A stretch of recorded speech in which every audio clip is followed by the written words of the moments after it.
This is a fact. Okay. This is a day of sex, prostitution, sexual intercourse in public, chicks, bunnies, and eggs, all are fertility signs. This was a fertility cult, and this is your holy day. So maybe that kind of shows you where we're at. And maybe that's okay, but at least understand it.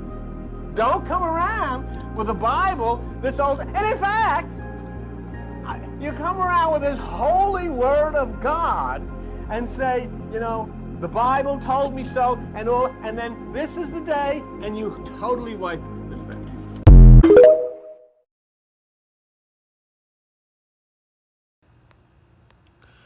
All right, shalom, shalom. First and foremost, we want to give all the praise, honor, and glory to Yahweh, Bahashem, Yahweh Shai, Bahashem, HaKadosh, and double honors to the elders and apostles of Great Millstone, who rule well and teach well, being great examples to us young brothers, and peace and blessings to the full elect. Lord willing, we be a part of that number. All right, I'm the brother Kudar from the Jimmy of Chicago. Come back with another video, and I'm here with the brother. Hi, Badia. And we're just going into a history lesson on Easter, you know, which it goes back to the Babylonian deity Ishtar. And, you know, we understand the Council of Nicaea by that wicked-ass nigga Constantine, okay, which he amalgamated these pagan folly days until, quote-unquote, Christianity, you know, during the Council of Nicaea, man, to unite the Christian church, you know. And in doing that, it came with all manners of wicked philosophies, man, you know, such as the Trinity. All right, you got written down here, it says Easter, Lent, Sunday worship, Christian cross, Christian fish, all right, which is really Dagon, okay? So the brother was holding the Acts, the 12th chapter, and I'll just read along with him. We can start at 1 as well. Let me grab it real quick. Matter of fact, let me scoot up near you, just so we can be on one accord. This is the book of Acts 12:1. It says, "Now about that time, Herod the king stretched forth his hand to vex certain of the church, and he killed James the brother of John with the sword. And because he saw it pleased the Jews, he proceeded further to take Peter also. Then were the days of unleavened bread." It says, verse 4, "And when he had apprehended him, he put him in prison, and delivered him to 4 quaternions of soldiers to keep him, intending after Easter to bring him forth to the people." That's right. And we understand once we go into that word for Easter, okay?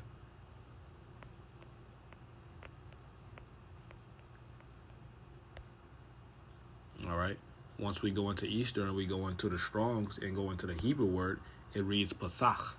All right, Pesach. Okay, it says Passover. Or you go to the... It says Passover. Okay, so it's literally going into the Passover, man. So that's not supposed to be there. Mistranslation. Yep. So that was incorrectly put there, and that just shows you these Christians, they don't study, man. You know, they don't study. Right. It says Easter. It says the world. Right. You know. These people don't study, man. And because even in verse 3, it literally says, "Then were the days of unleavened bread." That's right. Hey, bro, and I got the AMP. Let me see if I can add that to yours. I gotta download it.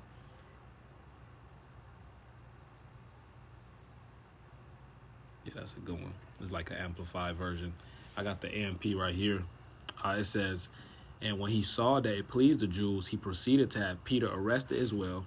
This was during the days of unleavened bread." Look what it says in parentheses. The Passover week.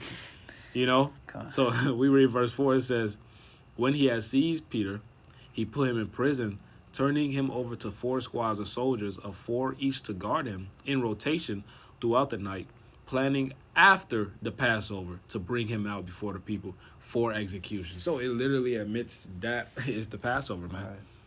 Okay? So I got this article from Britannica.com, and I'll just read like a paragraph or two. Won't take too long at all, because it just goes back to the Babylonian deity, man, in which it all goes back to Babel. You know, these gods are these idols all right, are picked up through different kingdoms, and they change it to a different name. You know, so matter of fact, could you read this, brother? Okay. I'm about to.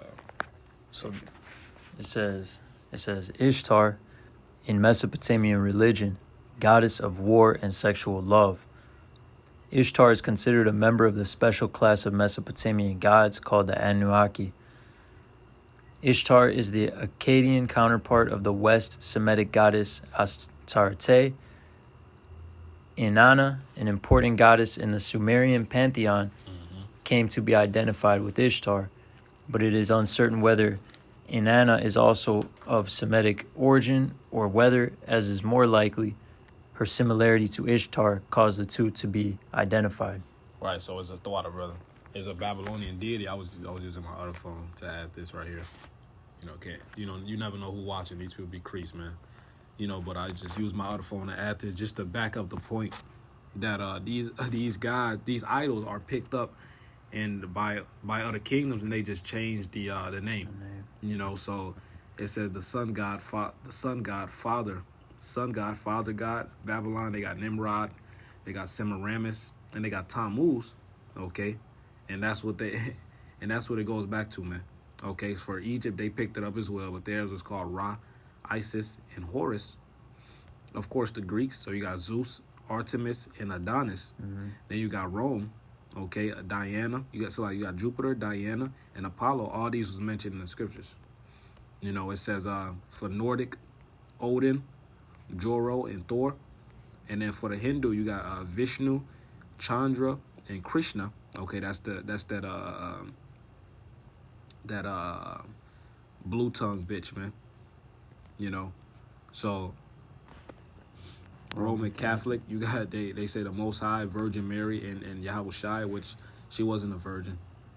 Okay, it says Luciferian, they got Lucifer, Goddess Diana, and Anti-Hamashiach, which that's bugged out. That's But just showing you how these idols are picked up through these different kingdoms, they're just calling them a different name, man. So these people, whether they know it or not, they're taking part of idolatry. God. You have one, brother? This Ecclesiastes 1:9. I got you. Hold on. Let me get there at the bottom. Because it's the same structure, recycled. Just different names. Same, spirit, though. Ecclesiastes 1:9. The thing that hath been is that which shall be, and that which is done is that which shall be done. And there's no new thing under the sun. So these idols, are recycled. They're taken from the ancient cultures, ancient Babel, ancient Egypt, and they're just recycled into modern day terms. Yeah. Even to the point where they try to blend it in with the Holy Scriptures. That's right. And that's blasphemy, and Yahweh Bashem Yahushai is going to bring judgment for that. That's right. So with that, we wanted to can we grab Jeremiah the 10th chapter?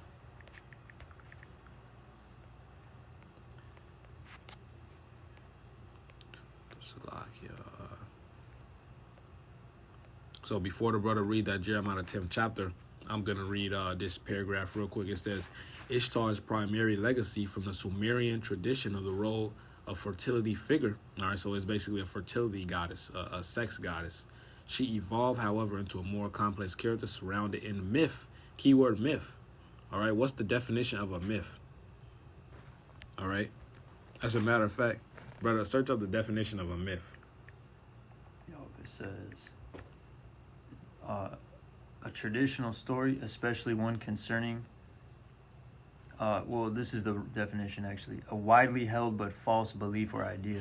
Woo. Say that again, Bible shot. A widely held but false belief or idea. False belief. These people are following myths, man.